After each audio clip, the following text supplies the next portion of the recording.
ഒരിക്കലെങ്കിലും നിങ്ങൾക്ക് ഇങ്ങനെ തോന്നിയിട്ടുണ്ടോ? എനിക്ക് എന്താണ് സംഭവിക്കുന്നത്? എന്റെ ജീവിതം ശരിയായ വഴിയിലാണോ പോകുന്നത് എന്നൊക്കെ തോന്നാറുണ്ടോ?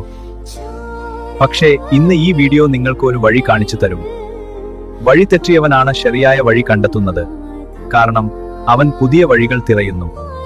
നിങ്ങൾ ദുരിതം അനുഭവിക്കുമ്പോൾ, എന്ത് ചെയ്യണമെന്നറിയാതെ നിൽക്കുമ്പോൾ, ആരും നിങ്ങളുടെ കൂടെ ഇല്ലാത്തത്.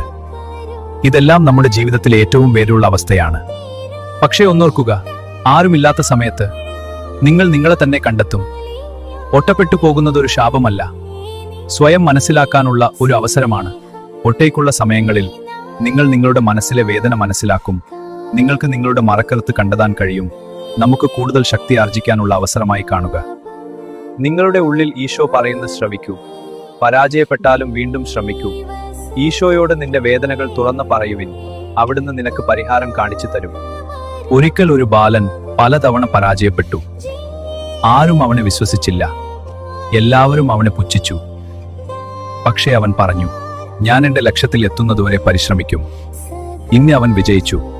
കാരണം അവൻ വിട്ടുകൊടുക്കാൻ തയ്യാറായില്ല. അവൻ കഠിനമായി പരിശ്രമിച്ചു. ജീവിതം ഒരിക്കലും എളുപ്പമല്ല. ചിലപ്പോൾ നിങ്ങൾ വഴിതെറ്റും, ചിലപ്പോൾ നിങ്ങൾ ഒറ്റയ്ക്കാക്കും. പക്ഷേ ഇവെല്ലാം നിങ്ങളെ ശക്തനാക്കാൻ വേണ്ടിയാണ് എന്ന് മനസ്സിലാക്കുക. നിങ്ങൾക്ക് ആരുമില്ലെന്ന് തോന്നുമ്പോൾ എനിക്കെന്റെ ഈശോ ഉണ്ടെന്ന് പറയൂ. ഒരു ദിവസം നിങ്ങൾ പിന്നോട്ട് നോക്കുമ്പോൾ ഇന്നത്തെ നിങ്ങളുടെ വേദന നിങ്ങളുടെ സ്ട്രെങ്തായി മാറിയിരിക്കും. Don't give up. നിങ്ങളുടെ എല്ലാ പ്രവൃത്തികളും ദൈവവിചാരത്തോടെ ആവട്ടെ. ഈ വീഡിയോ നിങ്ങളുടെ ഹൃദയത്തെ സ്പർശിച്ചെങ്കിൽ ഇത് ഒരാൾക്കെങ്കിലും ഷെയർ ചെയ്യും. Praise the Lord.